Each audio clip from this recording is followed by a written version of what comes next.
రొయ్యరాజు రైతులందరికీ నమస్కారం అండి. నా పేరు రామకృష్ణ. నేను మ్యాట్రిక్స్ రొయ్యరాజులో టెక్నీషియన్ గా వర్క్ చేస్తున్నాను. ఈ రోజు ఒక పాండ్ అయితే విజిట్ చేయడం జరిగింది. అది 10 acres పాండ్.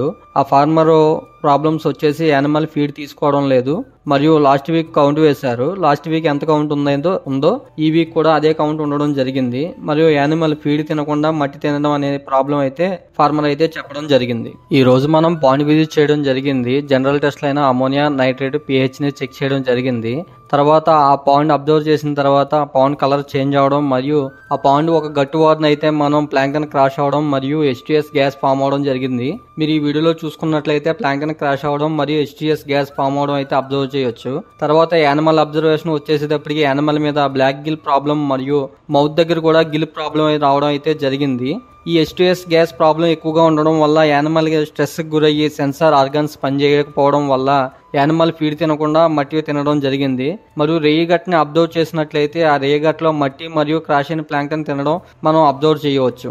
ఈ పాయింట్ ట్రీట్మెంట్ వచ్చేసేటప్పటికి బ్లాక్ గిల్ మరియు ప్లాంక్టన్ క్రాష్ కి హైడ్రోజన్ పెరాక్సైడ్ అప్లై చేయమనడం జరిగింది.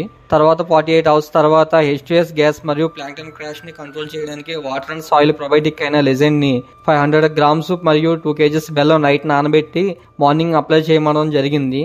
మరియు ఫీడింగ్ టేక్ పెంచడానికి మరియు గట్ క్లీనింగ్ కి మైక్రోఫ్లోరా బ్యాక్టీరియా మరియు ఎమినో యాసిడ్స్ తో కూడిన ఎంజోలాక్ ని 10 grams చొప్పున ఫీల్డ్ లో పెట్టమనడం జరిగింది. మరియు యానిమల్ లో ఇమ్యూనిటీ పవర్ పెరగడానికి సి విటమిన్ కూడా మేతలో పెట్టడం జరిగింది.